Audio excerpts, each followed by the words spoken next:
Hello, and welcome to our webinar today entitled From Trend to Necessity, Total Talent Management. The talent landscape is undergoing a seismic shift in the way resources are both sourced and engaged, and contract employment usage continues to rise, but added complexities are coming in the forms of independent contractors, freelancers, and SOW vendors, and today, each of these resource types is considered contingent, and successful talent alignment programs offer nimble, forward-thinking strategies that make use of all available resources. So not only does this produce cost savings, but it also increases access to high-quality talent. Total talent management models have emerged to help companies make sense of the processes used to align vendors of contingent services and even recruitment process outsourcing. So if your organization implements a Total Talent Management or TTM model, what are the benefits and what are the implications if you don't? In this session, you will learn about the market forces that make Total Talent Management far more than just a buzz phrase that we've been hearing. You'll learn the different resource types available to or currently within your own organization. You'll be able to draft questions to pose within your organization that can help in developing total talent strategies throughout it, and you can identify things to look for in a total talent management partner. So today's webinar has been approved for one HRCI recertification credit, and the information you need for that will be available at the end of this webinar today. We're excited to have Dave Savarese with us today, and before we get started, I'd like to share just a bit more about the HRO Today Services and Technology Association that has brought you this session here today. The association is a part of Shared Expertise's brand HRO Today, and for over 10 years we've been at the forefront of the service delivery industry and have an unrivaled network of content and contacts that help HR evolve. Our programs improve HR workforce productivity and provide best practices, training, networking, interest group meetings, thought leadership content like you're participating in here today, and more. Really, association is what puts you in the community that improves the business of HR for all of us here on the call today. You'll see three areas on the screen right there: learn, network, and advance, and we hope those three things will happen for you today here on the webinar. We hope you'll learn something new in looking at the presentation. I'm sure you will. I've seen it. We hope you'll have the opportunity to network when it is over, whether you're watching a live version or a recorded on-demand version. Please do feel free to reach out to the speakers. They are there as a resource for you, and their contact information will be available when the webinar is over. And we hope you'll have an opportunity to advance your career or your team's efforts in HR at your organization. We provide many ways to engage and network to get those things done. And you'll see those areas there in the bubbles on the screen. Our content and website. Our website is hrotoday.com/association. And we also have thought leadership councils. I will touch on that in just a second. We have events, awards, and research.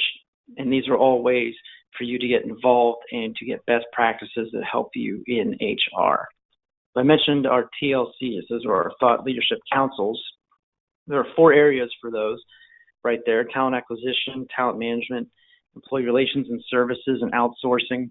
And these are really specialized groups that are a way that you as a member can be involved with like-minded individuals that are in these practices and areas and have like challenges and best practices to share with each other. You are on a Thought Leadership Council webinar today. And these are some of our events. We have our HRO Today forums in North America, the APAC region, and the EMEA region. And you can get plenty of information about those on hrotodayforum.com. And just a quick mention here, if you know a CHRO, Chief Human Resource Officer in the industry, and you are proud of his or her accomplishments or impressed with what she or he has done at their organization, please do nominate them for the CHRO of the Year award. And that link is right there. That has become a prestigious award over the years, and we've had some A-list companies who have applied for that in recent times. So please do take a look at that. Our next event will be the North America event, and that is April 30th to May 2nd in National Harbor, Maryland, which is just near Washington, D.C. So I strongly encourage you to check out hrtodayforum.com for more information on all of those good things. Some of our members include these organizations and companies here, many of which are, I'm sure, widely recognized to folks here on the call. And if you are not a member or you are listening to this on demand and you're interested in learning more about the association, you can either contact myself, that is me right there, Scott, and that's my email and my LinkedIn, or Zachary Misko, who's the president of our association. And if you need our contact information again, have no fear, this is being recorded and you will get a link to the recording automatically 2 days after this session is over from the system. So please feel free to access it at any time and reach this screen and copy down the info again if you do need it. Here's a little bit about our speaker today, Dave Severese. He is active within the workforce solutions space and has been, in fact, for over 25 years. And he's collaborated with hundreds of companies, helping them to develop effective talent engagement and management strategies. He's a thought leader in the talent acquisition and business process outsourcing industry and currently leads teams at Broadleaf Results. So we're lucky to have him here and that he has taken time out of his busy travel schedule and time in the office to be here with us on the phone and the webinar for an hour. So Dave, please feel free to take it away. I will go ahead and give you the presenter rights. Thanks very much, Scott, and thanks to all the attendees for joining us today. Hopefully our screen just came up here. Our purpose today is to talk about total talent management, and Scott, as you said, why is now the time for companies and suppliers to shift their thinking? In our viewpoint, this isn't a trend anymore that we just keep talking about. It's a necessity to ensure continuity of business. So over the next 30 to 40 minutes, we're going to talk through the different types of classifications of labor and why TTM. And so we'll get started in just a second. I did bring a few folks, friends of mine, along, and they'll be contributing to the conversation. Scott already introduced me, so thank you very much. And I'd like to introduce Bridget Damagala. Hello, everyone. I'm Bridget Damagala. I've been in the industry for a little over 10 years. And during my tenure, I've supported various facets within our industry, including program management, technology support, and my current role, leading and delivering our solutions to our client base. And also with me is Tony Dvorak. Thanks, Dave. I'm Tony Dvorak, and I've been with Broadleaf for coming on 15 years. In my role, I've had the pleasure of partnering with our operations teams to develop change management communications plans, really focused on driving program adoption rates. And I also work hard to keep my finger on the pulse of industry happenings, both past and present, which brings us to the history of work. To really get to the heart of where we're going, it's helpful to explore where we've been. The history of work dates back to about 3000 BC, when King Menes organized the first large workforce, aligning peasants to build an irrigation system in ancient Egypt. Many, many years passed. A modern monetary system was invented around 3000 BC by Alexander the Great, and a whole new manner of payment overtook bartering for work. In the mid-1800s, we saw the rise of unions as relationships between workers and companies matured. Suddenly, employers went from selecting resources solely based on their skill sets, function over form, to making resource decisions led by classification type, or form over function. And the union versus non-union classification was just the beginning. Temporary work came about in the mid-1900s and mobilized an entirely new workforce of non-permanent resources. Independent contractors arrived to operate as their own small businesses. And the landmark Microsoft versus Viciano case of 1996 forced change in the way employers engaged ICs heading into the 2000s. In modern times, the evolution continues. The unemployment rate, climate, and stricter visa policies, coupled with ever-advancing technologies, continue to color the very way companies engage work. And how do we engage work? One example is the freelancer. Amazingly, the first written reference to the term freelancer comes from Sir Walter Scott's Ivanhoe, in which freelancers were mercenaries employed by the highest bidders to fight on their behalf. And while the vast majority of today's freelancers are much more tame, or we hope they are, there are similarities. They continue to seek out, for instance, the most lucrative and career-advancing projects. Some startling figures: approximately 57 million individuals freelanced in 2017. There are approximately 160 million workers in the US, for reference. It's a workforce group that has grown 3 times faster than any other since 2014. And this growth is being driven largely by Generation Xers. But freelancers aren't the only type of resource that we need to align in today's workplace. Dave, would you like to talk a little bit about the other pieces of the pie? I would. Thanks, Tony. Thanks for the history lesson. Always nice to go back in time and then bring it forward again. I think what we want to do here is talk about the workforce in its total form. And as we start to look at any company, every company can be made up of a pie. So if we describe all the types of labor a company uses, then you would cut the pie into several pieces. And all those pieces have to come together to secure talent needed for productivity and growth. And this has always been a challenge. And the solutions companies employ is usually segmented by piece of the pie. So if we look at the pie, and based on some statistical data from the Bureau of Labor and Statistics, today more than 40% of the workforce, and by 2020, 50% of the workforce. So within a couple of years, 50% of the workforce will be operating in some type of contingent fashion. That's a big piece of the pie. Within that, we see a few different labor categories. So lots of different numbers out there, but somewhere between 15 and 25% of the average company is made up of contract staff. And by contract staff, we're really talking about temporary labor or payroll workers, all different skill sets, but in a contingent or temporary fashion. The next piece of the pie is what Tony was just talking about, are independent contractors and freelancers. Individuals that operate as their own organization, providing services to a company for hopefully a set duration or some type of deliverable. And lastly, SOW or statement of work vendors that are traditionally working on a project basis or a complete outsourced basis of some form or function for an organization.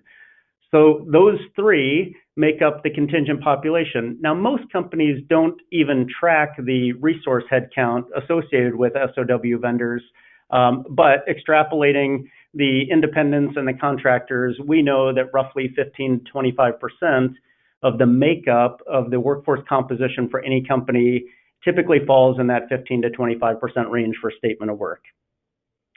The last half belongs to the direct staff or the W-2 employees of the organization. And that's a significant piece of the pie. So why is this important? Why are we talking about the whole pie, and why are we looking at each labor classification? Well, if you think about any typical organization, and let's just use an engineering company as an example, most companies have the same skill sets running across all those different labor classifications. So in an engineering company, it's likely you have staff that are engineers. You probably are also using temporary workers that have engineering disciplines. And in most cases, because it's specialized labor, you have independent contractors or freelancers providing engineering services to that organization. Taking that even further, it's likely that some type of program has been outsourced to an engineering firm to provide some ancillary services back to the company or to the client that you may be serving. So what we're essentially saying here is that engineering, in this case, crosses all the different disciplines, but traditionally have been treated in each silo based on the classification of the worker. And our viewpoint, and what we want to talk about today, is that when you look at the commonality of skill sets across the organization, in an age where national unemployment sits at 4.1, as Tony said, we just can't ignore anymore that solving the needs of the organization cannot always be done in the respective pieces of the pie as they're laid out here today. So this is kind of how we see the world as it's been for the last couple of decades. There's a great divide that sits right between what today we're calling contingent resources and the direct staff. And for many years, the walls existed, and it's inhibited the processes and the teams that manage the two different types of labor. The wall is taller in some companies than in others, but it still is a wall and is difficult to collaborate over. Ultimately, separate strategies exist on each side of the wall. So if we look at the direct staff side, traditionally HR and talent acquisition, if talent acquisition even exists within the company, they've typically owned and directed the processes associated with obtaining talent for that portion of the organization. Sometimes they reach out and they get help from service providers. Likely that would be supplemental search companies, helping them with direct placements, might be engaging contingent recruiters to help them with direct fulfillment.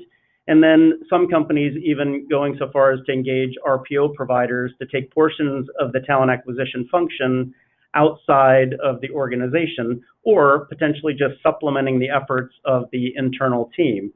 But again, solely focused on delivering half the workforce to the organization.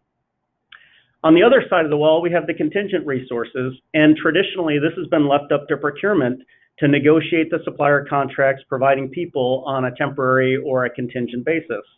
Now, sometimes there are larger exercises involved here where procurement sources a group of suppliers and creates a preferred list, and along with that, some of the associated benefits of price negotiation, leveraging the supply base, et cetera. And in recent years, the last 10 or so, the move to MSPs has become very prevalent, right? So managed services providers, which are an aggregate of all those different contingent resources that we talked about in the piece of the pie. And roughly 70% of the Fortune 1000 has an MSP in place, and that solution is now growing pretty rampantly within the mid-market. But respectively, procurement really is not equipped to manage contingent labor. They're equipped to purchase contingent labor, but ultimately once that labor becomes onboarded within the organization, procurement typically steps aside and it is left to the business to manage that labor. So just another reason why we believe that it's important that sophisticated companies that maybe have an MSP model already or are looking at it, and maybe have an RPO and a talent acquisition, are working together to start to create a more unified approach to labor.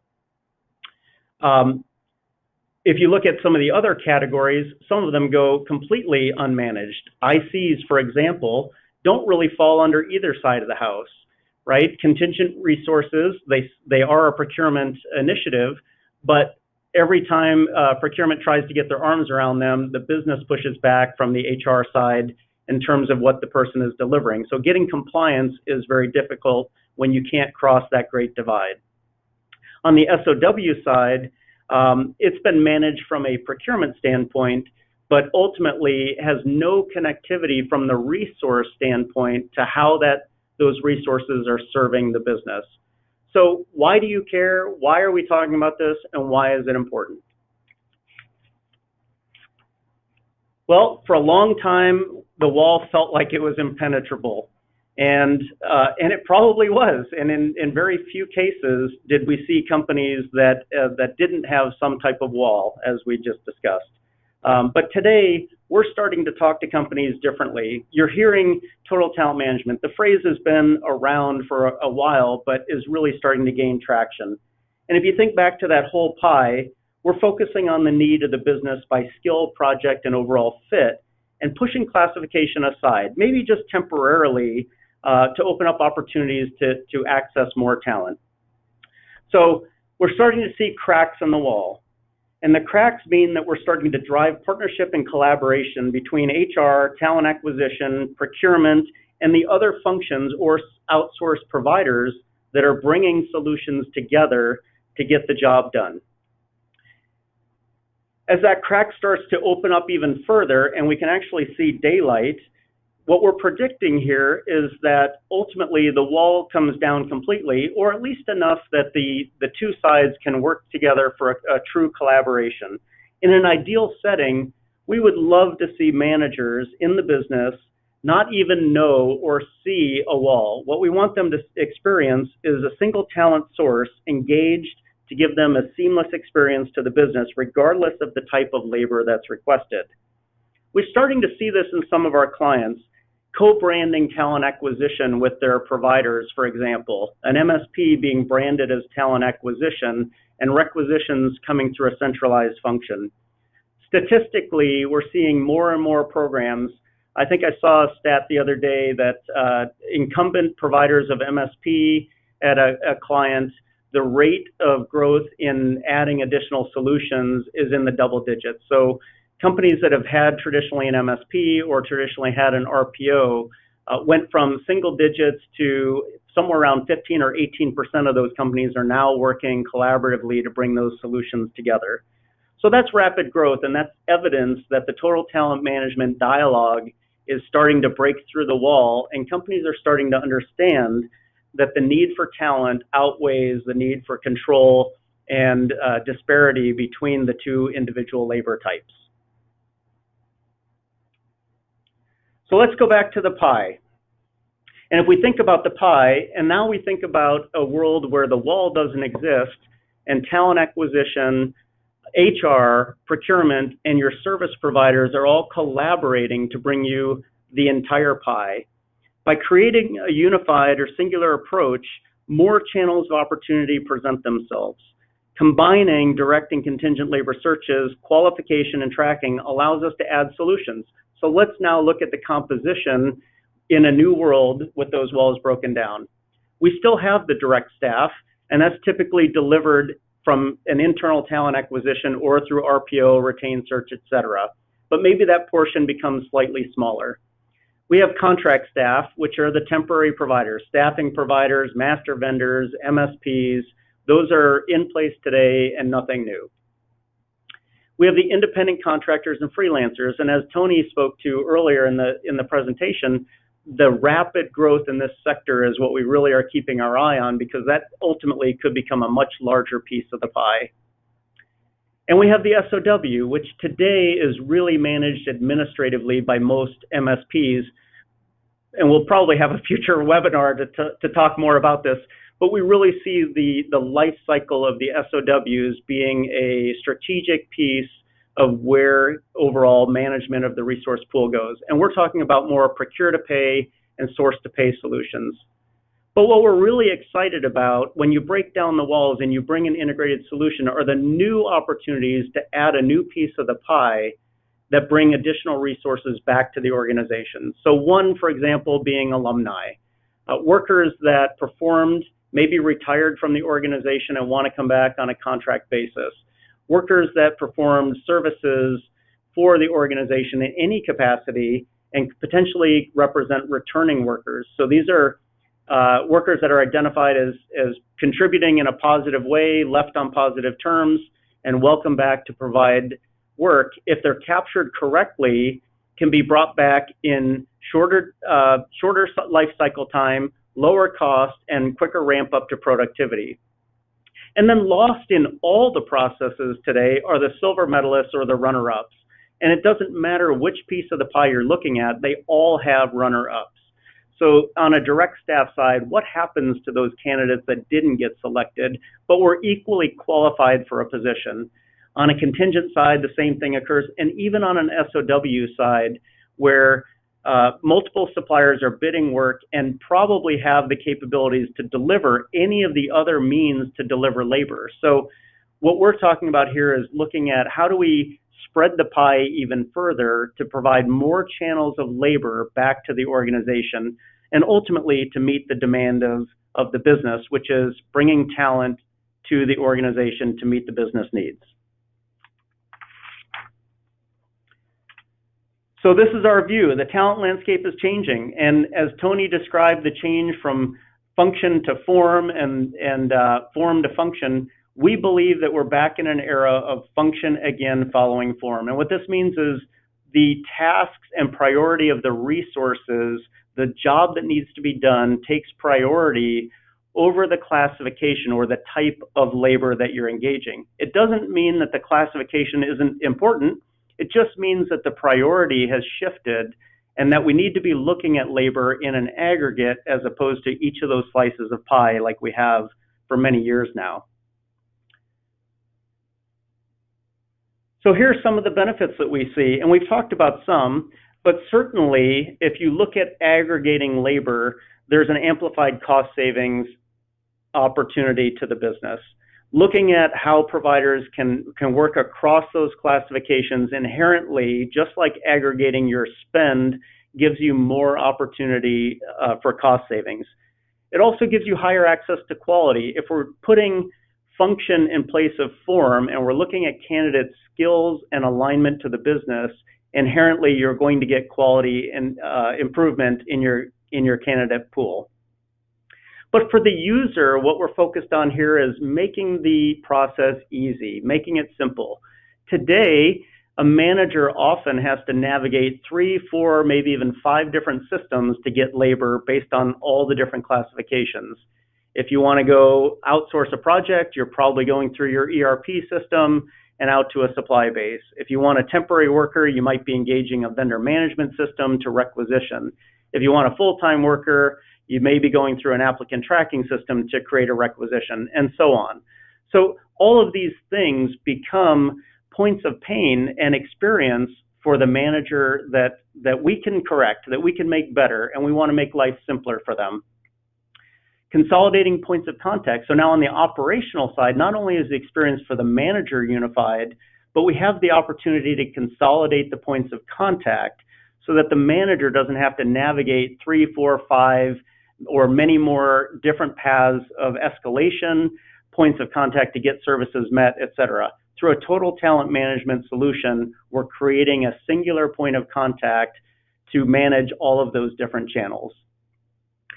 This also leads to enhanced compliance controls as the organization responsible for total talent management owns compliance regardless of the type of classification coming in. Again, what we said was the skill set and the match to the position is the most important, but the compliance and the evaluation of how that labor comes in is equally important to the back office risk compliance, risk mitigation strategy of this solution.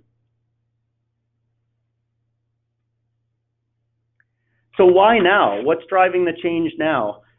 Again, this has been talked to. This isn't brand new. This has been in discussion, and you're seeing a lot of morphing of companies, both in the contingent, historically the contingent side, as well as on the RPO or direct side, to add solutions to be able to provide bundled solutions. But why now?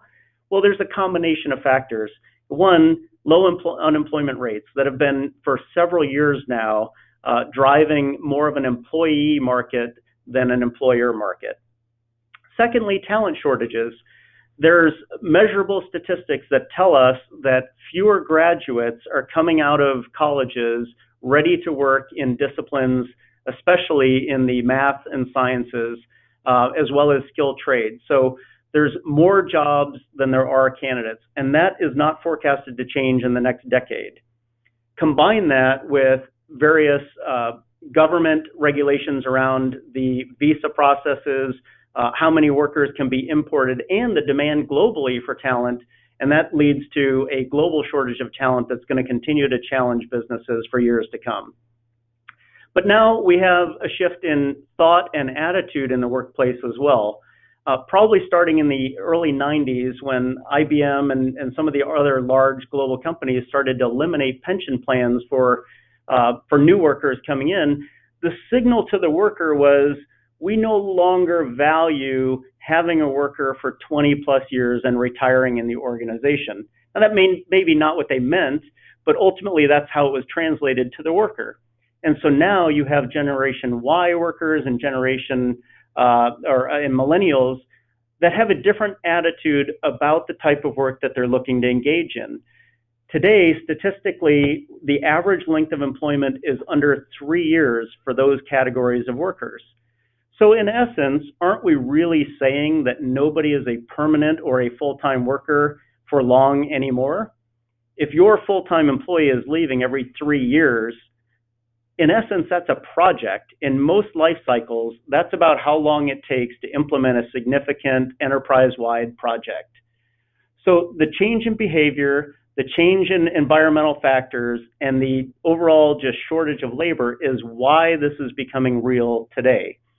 The last part, and probably the most significant from an advancement standpoint, is related to technology. And we've seen rapid change in the ability of technology to influence how labor is sourced and brought to market. And so I'd like to turn it over to Bridget to talk through how technology is impacting the processes associated with talent. Great, thank you. Similar to how the workforce has evolved, so has the technology behind it. We're classifying our first generation technology and utilizing both an ATS, or an applicant tracking system, and a VMS, a vendor management tool system. The ATS was focusing more on your direct labor, as Dave spoke to earlier, and your VMS focuses on your contingent labor. This first generation really focused on the visibility into the activity. It provided insight to your recruitment lifecycle, maybe rate structures, and basic analytics. But that wasn't enough. The industry wanted more. So around 2008, the second generation of our technology emerged. It still provided the visibility into the activity that I just mentioned. However, it began to incorporate more of the pie, if you will, such as direct placement tracking within your VMS tool. Not only did it expand what you have visible to you, but the analytics actually matured as well. You started to see graphical analysis, benchmarking information, really a more clear insight into your talent and how it impacts yourself as the user or the client directly. We still want more, and we still want changes. Within the past 3-4 years, we have our third generation technology. This elevated technology provides your entire life cycle of information. In specific to our VMS tool, we're talking contingent labor, your direct placement, your style management, also mature analytics, not just the benchmarking or the graphs. It provides you into insight and visibility into what else is happening, really allowing organizations to see more of the pie in one central place. Where does this leave us today, and where do we see moving forward? Technology will continue to be the backbone of our data gathering, and various technology platforms, your ATSs, VMS tools, STS tools, are most likely going to increase their functionality. We, however, see a potential intersection on how these types of technology may come together. Even with the unknown potential, the technology will continue to lay out the roadmap for our operational processes. And this is something that Dave's going to lead into with a little bit more detail. Thanks, Bridget. Obviously, technology has such an impact, and nobody knows exactly where it's heading, but it certainly is advancing quickly. And when you look at that from an operational standpoint, it really is, the elephant in the room, or in the landscape in this case here, really is great. All these things sound great. It makes a lot of sense. But how do we actually make it happen? Beyond the theory and the idea and the benefits, the real challenge is still, how do we put this all together? Well, at Broadleaf, we look at things pretty simplistically through a 5-step process depicted in the graphic here. Plan, request, identify, evaluate, and select. And you can rename these and define them based on your own terminology. But if you really think about all the labor classifications that we've already discussed, you can essentially follow these same 5 steps to deliver any type of resource or any classification that you need. So let's talk through some scenarios, right? As an MSP, we work with the client all the time to understand what the workforce plan is. What's the mix of labor? What are the demands forecasted? When the request comes out, that's sourced out to third-party suppliers for sourcing, screening, and ultimately then the evaluation and the selection of the candidate is done by the MSP and the client. If you look at an RPO, the plan is translated into a request for full-time hire, And often the RPO is using their own sourcing, recruiting to identify, evaluate, present, and then the manager or the client selects the candidate. For SOW, if a true sourcing effort is encompassed, the same 5 steps occur with a different decision criteria likely at the end, maybe more complex based on a weighting scale, but the same 5 steps occur to identify and ultimately select the right provider. When you look at ICs, the evaluation process is maybe the only thing that becomes out of order.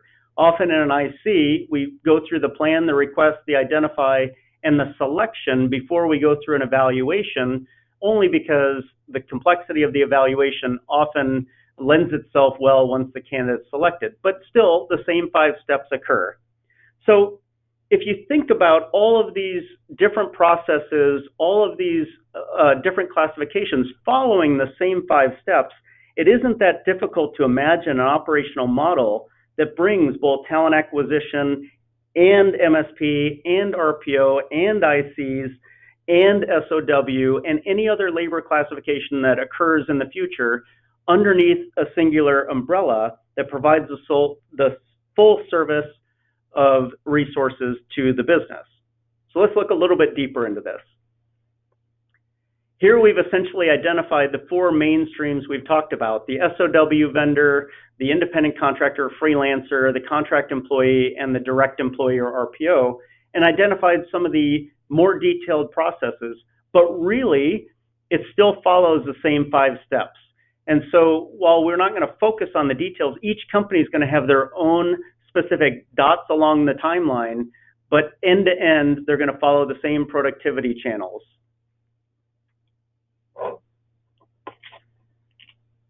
So as a client or as a potential client, you're probably thinking at this point, well, so what? What does this mean to me? What is my experience like?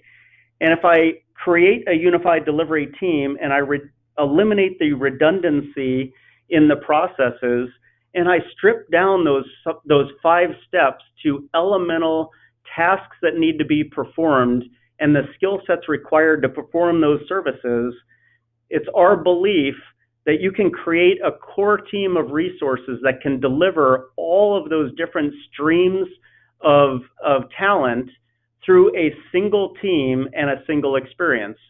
So recruiters, sourcers, program managers, customer service coordinators, and call them, each supplier is going to call them something different, but ultimately the core skill sets behind those resources are the same when you look at all the different delivery mechanisms.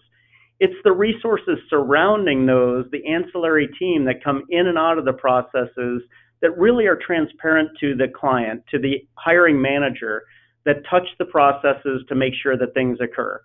So again, if you think through any example, right, if you have an RPO and you have a need, I'm a hiring manager, I open a need, it goes to the core team. The core team is led by a program manager who engages recruiters, sourcers, and coordinators to deliver that talent back. If for some reason that process is not fulfilling, you might reach out through your supply management to external search providers to help with the sourcing or help with building some of their talent community. An MSP, the rec comes into the program manager, they're engaging a supply base through that supply management strategy and using either recruiters or sourcers to help screen those candidates down and then ultimately coordinating the onboarding activity. So again, following that same theme, what we're seeing is the ability to create pods of teams that give the client a singular experience, one team that delivers all types of resources. And this doesn't have to be an outsourced team. This could be a combination of your supplier's resources and your internal resources that make up this core team. And that's what's going to end up delivering a total talent management solution for you.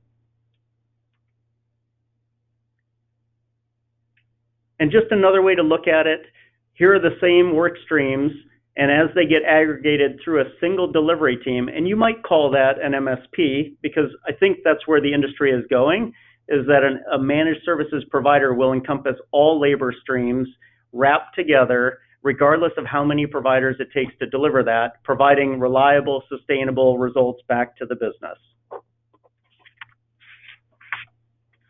Our workforce has evolved. Our technology has evolved. Even our operation structure has evolved. Last but definitely not least, over the years, our launch strategy has also evolved. Similar to what Dave just mentioned about our operation structure, our solution delivery structure is based the same way. We tailor a core project team who can support all areas of our business, and we also incorporate additional resources as needed for specific milestones or deliverables. Within each of our solutions, very simply, our team focuses on the following. What is the value?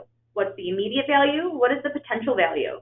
How does this value impact the overall client, individual stakeholders, and individual users? Secondly, how are we, as the solution provider, going to continue to provide value as changes or evolution occurs? Third, how are we measuring the satisfaction? Simply put, all these concepts are simple, but how do we get there? By successful transitions. In order to achieve success in a transition, we incorporate a few items. Number one, engage. We want to make sure that we're engaging early and often. We're engaging our stakeholders, individual users, suppliers, all those resources that we saw a few slides ago. We want to make sure that our solution is clearly defined. Secondly, we listen and learn. As a provider, we need to understand the desired outcome, any pain points, and expectations from the client. One key factor is also understanding the culture. This will help us analyze and map out a solution that will work for all parties. Next, we're going to collaborate and adapt. Collaborate with the communication. Identify what's changing, what's not. Continue to communicate with all impacted users throughout the entire project. We're going to train, making sure that all of our impacted users know the desired outcome and know how to achieve it. Adoption, we're going to measure, close, and validate. Did our outcome get fulfilled? Are we able to close the project? Once that transition is completed, we have a team that helps with the governance of the efforts during transition. All of our efforts made allow us to continue to move forward and evolve. Thanks, Bridget. I'm sure I think at this point we've sort of beaten the horse here, right? So we started with a skilled workforce, function over form. We had a lot of changes over the course of time that maybe shifted the focus to form over function. And it's our position that today we're back in a skilled workforce, function over form mode. Where is that going? Where will it be in coming years? It's really impossible to predict. We know that artificial intelligence and robotics is becoming a much larger play in the way that we acquire talent. We don't know what new regulations and compliance may come down in the coming years. But what we do know is that good total talent management companies that this is what they do, help you identify and drive labor or resources to your organization, are preparing and more readily able to adapt to those changes as they come. But for the foreseeable future, we believe the form is secondary and that the function or the skill is primary, that we're in a gig economy where skill-focused labor is what we need to deliver to the workforce. So we propose, in fact, we need each talent element to work together and to benefit one another seamlessly. Many forward-thinking organizations are seeking total talent management partners to help them find stability and the balancing act who can harmonize all the elements. What do you look for in a partner? It's hard to say that there's a specific thing that a partner can deliver, but certainly, just like finding the right talent for your organization, we believe that there's a function that needs to be performed, and that finding the right organization is about making the right match, culturally the right match to your vision, mission, and goals. It's, again, not necessarily a single organization. What we're looking at here is an eco network of providers, RPOs, MSPs, IC, freelancers, statement of work providers, alumni resources, again, all the solutions that made up the piece of the pie coming together to provide one symbiotic relationship back to the organization.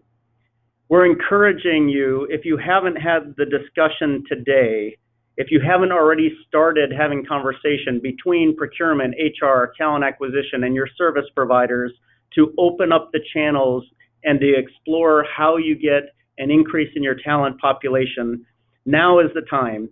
Integrated talent doesn't necessarily mean that you have to choose a single partner. It means developing a total talent management roadmap and working to deliver a seamless talent funnel to your business.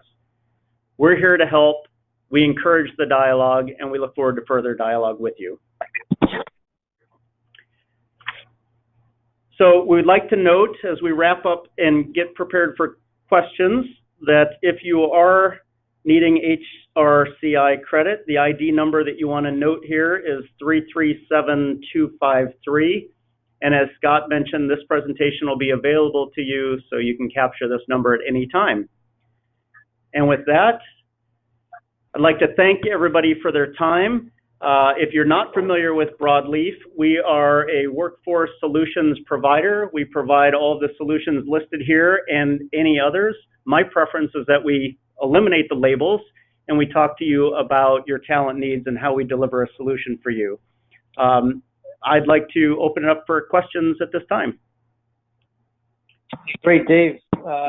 Thank you. This is Scott. Wow. What a great presentation and a really, really nice snapshot of what's going on in total talent management today. Thank you very much for the time in putting that together.